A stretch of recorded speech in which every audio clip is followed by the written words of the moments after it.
পুনর্জন্ম হয়ে আবারও কাছাকাছি আসলো সূর্য ও দীপা। হ্যাঁ বন্ধুরা, আমরা অনুরাগের ছোঁয়া ধারাবাহিকের আগামী পর্বগুলোতে এমনটাই দেখতে পাবো। ভাগ্যের পরিহাসে জন্ম নেওয়া মাত্রই সবটা হারিয়ে ফেললো সুদীপা ও সুরূপা। এমনকি অনাথ আশ্রমে গিয়ে আলাদা হয়ে গেল দুই যমজ বোন, একে অপরের থেকে অনেকটাই দূরে সরে গেল। কিন্তু কয়েক বছর পর স্কুল প্রোগ্রামে আবারও মুখোমুখি হয় সুদীপা ও সুরূপা। তবে দুই বোনের একজনও জানে না তারা যমজ দুই বোন। তারা জানে না তাদের সম্পর্ক রক্তের। আর এটা জানতে না পেরেও অনেকটা কাছাকাছি আসে দুজনে। কিন্তু যে দুজন বাবা সুদীপা ও সুরূপাকে নিয়েছিল, তারা দুজনে তাদেরকে একসাথে দেখে অনেকটা কষ্ট পায়। যে তারা দুজন দুই বোন হওয়া সত্ত্বেও একসাথে থাকতে পারছে না, কাছাকাছি আসতে পারছে না। ভাগ্যের পরিহাস তাদের দুজনকে আলাদা করে দিয়েছে। সেই আলাদাটা আমরাই করেছি। আমরা যে ওদেরকে কাছাকাছি রাখতে পারবো না, এক করতে পারবো না। আর ওদের জীবনটা এভাবেই পার হবে।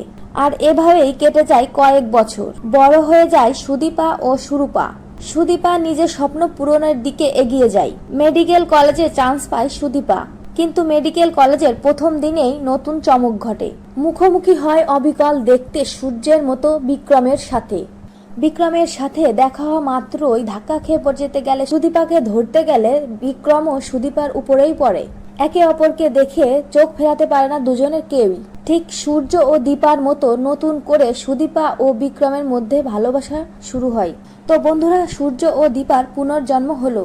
আর পুনর্জন্মে ভালোবাসার গল্প শুরু হলো দুজনের। আর এই গল্পটা দেখতে তোমাদের ঠিক কেমন লাগছে কমেন্ট করে জানাও। আর পরবর্তী আপডেট পেতে চ্যানেলটি সাবস্ক্রাইব করে নাও।